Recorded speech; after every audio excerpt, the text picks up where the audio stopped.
नमस्कार दोस्तों, चाइना का माल चला तो चांद तक नहीं तो शाम तक। ये कहावत भारत के मार्केट में बहुत फेमस थी, लेकिन अब ये कहावत पूरी दुनिया भर के अंदर फेमस हो चुकी है और खासकर तो बैंकॉक में इसको बयां किया जा रहा है। हाल ही में आपने देखा कि म्यांमार के अंदर 7.7 मैग्नीट्यूड का एक भूकंप आया था, जिसके अंदर हजारों लोग मारे गए। म्यांमार के अंदर जहां इसका एपिसेंटर था, उससे 900 किलोमीटर दूर बैंकॉक के अंदर भी कुछ त्रासदियां हुई थी और यहाँ पर एक 33 मंजिला इमारत ढह गई थी। और ये 33 मंजिला इमारत दोस्तों चाइना बना रहा था और साथ में एक थाईलैंड की कंपनी बना रही थी। इसके कंस्ट्रक्शन के अंदर थाईलैंड की कंपनी के पास 51% की शेयर होल्डिंग थी और चाइना की एक सरकारी फर्म के पास 49% की शेयर होल्डिंग थी।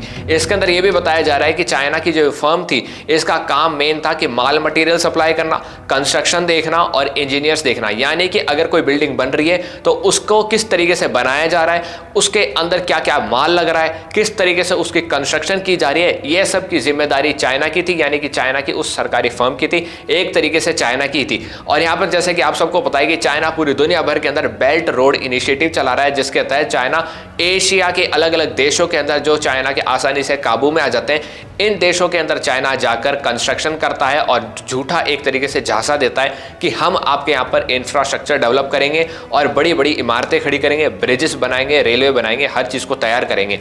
और इसी बेल्ट एंड रोड इनिशिएटिव के तहत चाइना अपने देश के नागरिकों को, अपने देश के इंजीनियर्स को यहाँ पर लेकर आता है और ये आराम से खुले आम घूमते हैं और यहाँ पर बिल्डिंग्स का कंस्ट्रक्शन करते हैं। लेकिन बैंकॉक की जिस 33 मंजिला इमारत की मैं बात कर रहा हूँ दोस्तों, ये चाइना ही बना रहा था और मैंने आपको बताया कि यहाँ पर चाइना ने क्या क्या कंस्ट्रक्शन का काम संभाल रखा था। लेकिन अब इस कंस्ट्रक्शन के दौरान ये बिल्डिंग लगभग बनकर तैयार हो चुकी थी, यानी कि बिल्डिंग का ढांचा लगभग बनकर तैयार हो चुका था और ये बिल्डिंग किसी भी हाल में गिरने लायक नहीं थी। लेकिन जो म्यांमार के अंदर भूकंप आया, उसके बाद में ये बिल्डिंग यहाँ से गिर गई, ढह गई। बताया जा रहा है कि यहाँ पर 17 लोगों की जान जा चुकी है, 32 लोग इंजर्ड हैं और 83 लोग अब भी इस मलबे के नीचे दबे हुए हैं, जिसकी फोटो आपकी स्क्रीन पर इस वक्त आप चलता हुआ देख रहे हैं। अब सोचने वाली बात यही है कि आखिर चाइना यहाँ पर कर क्या रहा था। मेन बात तो पहली बात ये, इसका जवाब ये है कि चाइना यहाँ पर बिल्डिंग बना रहा था। दूसरी बात कि अब ये बिल्डिंग क्योंकि गिर चुकी है और इससे काफी नुकसान हो चुका है,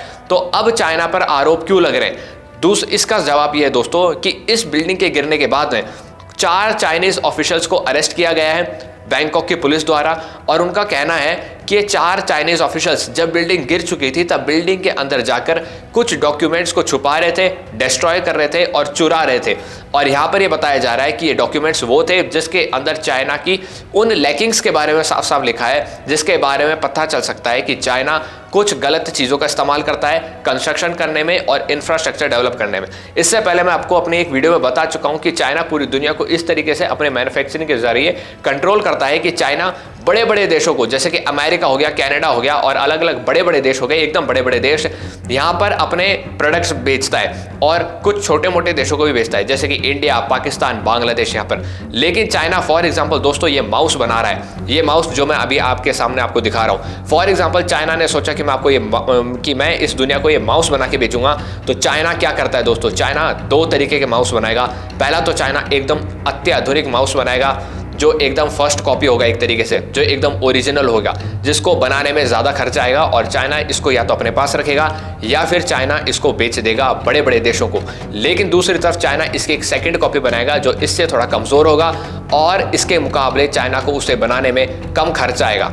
इसको यानी कि सेकंड कॉपी को, जिसको अपन कहते हैं चाइना का ये तो सस्ता माल है जो शाम तक टिकेगा, इस शाम तक टिकने वाले माल को चाइना बेचता है इंडिया को और बांग्लादेश को, पाकिस्तान को, ऐसे देशों को, और यहाँ पर भी मुनाफा कमाता है। तो इसलिए मैं कह रहा हूँ कि चाइना का माल चला तो चांद तक नहीं से शाम तक। तो इसी तरीके से ये जो 33 मंजिला बिल्डिंग थी, ये ऐसी एक बिल्डिंग थी जिसको चाइना ने बना दिया था और इसके बाद में अब ये बात सामने आ रही है कि ये बिल्डिंग के ढहने के पीछे चाइना का हाथ है।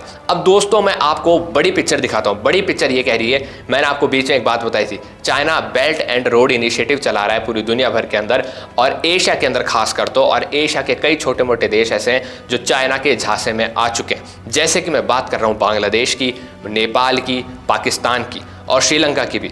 हाल ही में देखने को मिला इंटरिम गवर्नमेंट के जो चीफ एडवाइजर हैं मोहम्मद यूनुस, ये चाइना गए थे और चाइना जाकर इन्होंने एक बड़े बड़े वादे करे, उनसे प्रोमिसेस करे और उनसे प्रोमिसेस दिए भी। प्रोमिसेस किस रिगार्डिंग थे? प्रोमिसेस इसी रिगार्डिंग थे कि चाइना बांग्लादेश के अंदर आकर बड़े बड़े चीज़ों को बनाएगा, बड़ी बड़ी चीज़ों का विस्तार करेगा और इंफ्रास्ट्रक्चर डेवलप करेगा। लेकिन जो अब ये घटना हुई है जो म्यांमार के अंदर हुई भूकंप की, और उसके बाद इसका असर जो बैंकॉक की घटना में देखने को मिला, उससे साफ साफ जाहिर होता है कि जो चाइना पॉलिसी चला रहा है बेल्ट एंड रोड इनिशिएटिव की, इसको जल्द एक्सपोज करने का समय आ चुका है। और इसके बारे में क्या सच्चाई छुपी है ये भी देश दुनिया के सामने आनी चाहिए। और सच्चाई यह है कि चाइना का माल शाम तक ही टिकने वाला है, ये चांद तक नहीं जाने वाला है। आप क्या सोचते हैं इन सब चीज़ों के बारे में? फिलहाल भारत चाइना के ऐसे बड़े प्रोजेक्ट से सेफ है, लेकिन चाइना का लोकल माल अब भी भारत के अंदर एंट्री लेता है, आराम से बिकता है। आपकी क्या राय है नीचे कमेंट बॉक्स में लिखिए। जय हिंद, जय भारत। तर्कवाद को सब्सक्राइब कीजिए।